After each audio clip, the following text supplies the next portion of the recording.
There's so much to do, and I think people pigeonhole themselves and think if I want to be in finance, I can only be a finance. I can be only be a stockbroker, and I think there's so much more to life and so much more to a creative process where you can make what you love and still have a job on Wall Street. You know what I'm saying? It's not one thing that you can do. We have so much time and we're blessed with so many gifts, and I'm having so much fun just doing what I love, and proving a lot of people that didn't think I would make it, they're proving them wrong.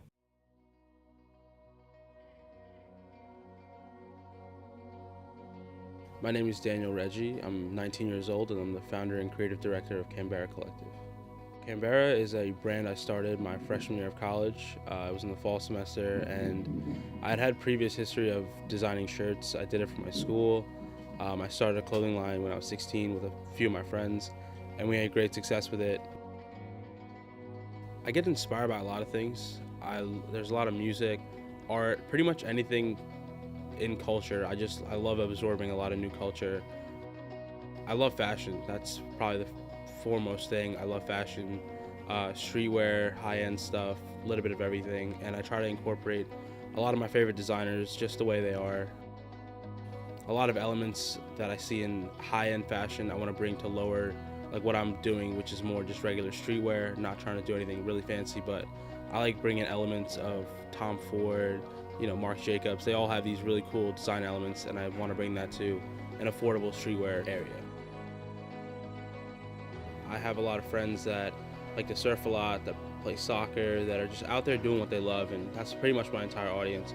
I want to sell it to people that do what they love. So that could be anything. A lot of my friends that are dancers or they do ballet, and that's things that I'm not doing, but I want to make clothes that can empower people to just go out, do whatever you love, no matter what anybody else says about it. I remember one time I had a suitcase full of t-shirts, and my mom was like, "What are you doing with all these shirts? You're not going to be able to sell all these." And like about a month later, I came back with an empty suitcase and a handful of cash. And I mean, my mom was obviously, she was happy for me, but at the same time, I think it's a really good feeling for them to see me actually realizing my dreams and doing what I want to do and doing well at it, so that I'm not just sitting with a suitcase full of t-shirts. Right now is a perfect time to really try and do everything that you want to do, because I don't have a kid, I don't have a wife, I don't have any mortgages to pay for. So right now is my most creative time where I can do everything I want to do. My biggest advice for anyone that wanted to start their business was just don't do it for the money. It sounds really, really corny, but if you find what you love, do that and then figure out a way to make money. Because I know a lot of my friends who, I'm not saying I'm successful, but have seen what I do, and they're just like, what can I do to get money too? And that's just not going to work, because you're not going to be passionate about it. I love designing, I love making clothes, I love fashion, and I figured, let me find a way to make money instead of it being the other way. And I think my biggest advice would just be find out what you love to do, like you really love to do. I've really gotten some cool feedback from people that I've never met before, and that's one of the coolest things, seeing people that I've never met before wearing a Canberra tee when I'm walking around campus. So that's a really cool experience for me.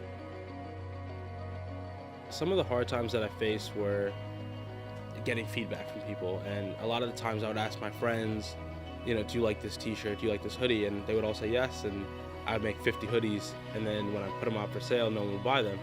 And I realized that your friends will always, they'll tell you what you want to hear, and it's nice of them. It's not their fault, but I just learned that you can't really trust your closest friends for their opinions, just because if your friend tells 10 of their friends to check it out and 9 of them don't like it, but 1 of them does like it, they'll only tell you about the one that liked it and not the 9 that didn't like it, just to not to hurt your feelings. So I just learned to have a really thick skin. When you're doing something you love, you have to have thick skin, because there are going to be people that love it, but there are also going to be people that don't like it, and that's just something you have to deal with, because if you're doing what you love, that's the only thing that matters for me.